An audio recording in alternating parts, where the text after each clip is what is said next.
Hello all and welcome to a quick Star Trek Bestiary. This time we're looking into a being, or group of beings, encountered once in the Delta Quadrant, the Grendel. First off, this creature manifested itself in an active holoprogram of the Epic of Beowulf, where the program interpreted its presence into the narrative as this mythological monster of yore. But we'll start with where it actually lives. These beings live around and possibly within a protostar in the Delta Quadrant, and can only do so as they appear to be creatures made up entirely of photonic energy, not regular matter. Very little was gleaned on their society or physiology, and the crew was unable to ascertain if these creatures were limited to the star or perhaps existed elsewhere in the galaxy. The protostar was exhibiting signs of unusual photonic activity, which caused Voyager to investigate it, as it was postulated that they could harness the energy for the ship's own use. The beings looked to be a collection of tendrils made entirely of light that was kept in formation by some unknown means. There was a detectable pattern to their energy that best resembled a synaptic brain pattern, which is what led to the realization that they were sentient. The crew assumes that they have encountered 3 of these creatures, but I think it's stranger than that, and that they may have only encountered the one. The creatures threw out low levels of interference, nothing too major, but it was enough to mess with the more sensitive scanners such as those found in transporters.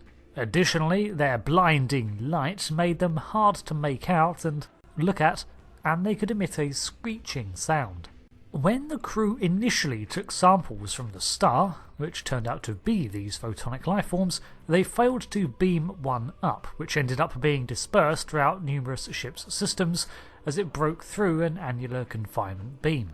It eventually congregated in the holodeck, where it caused several malfunctions, and the program attempted to adapt as best it could, as holodecks do, to incorporate the additional creature into the narrative of the tale.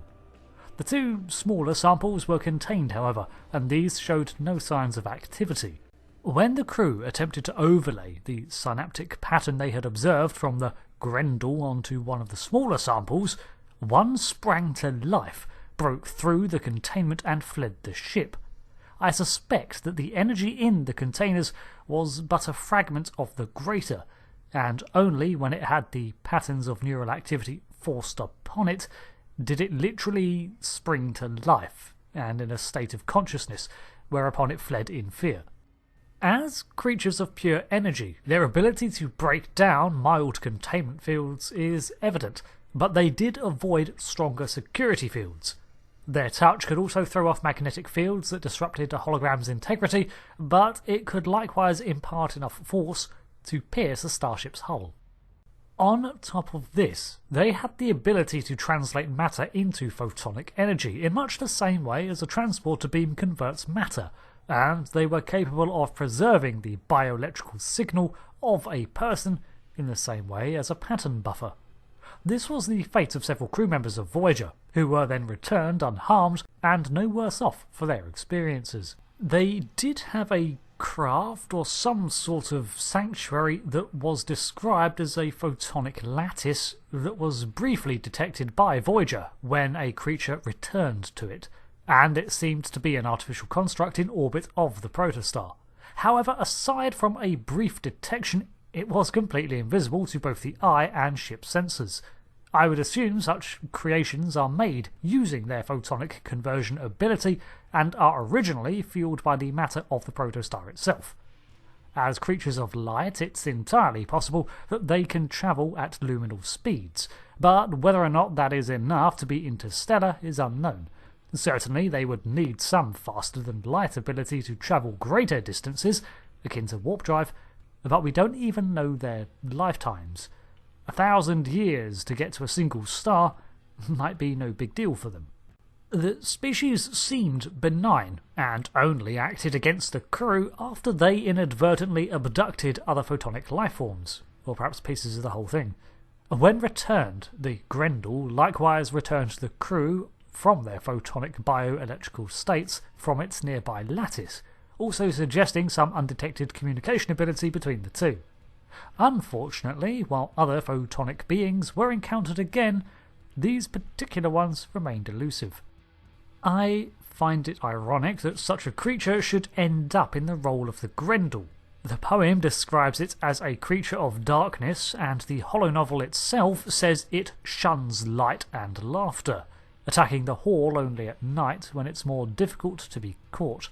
The photonic lifeform is about as far from that as possible, but there is a similarity to the tale, which adds to my theory that the photonic lifeform might only be a single entity, not multiple.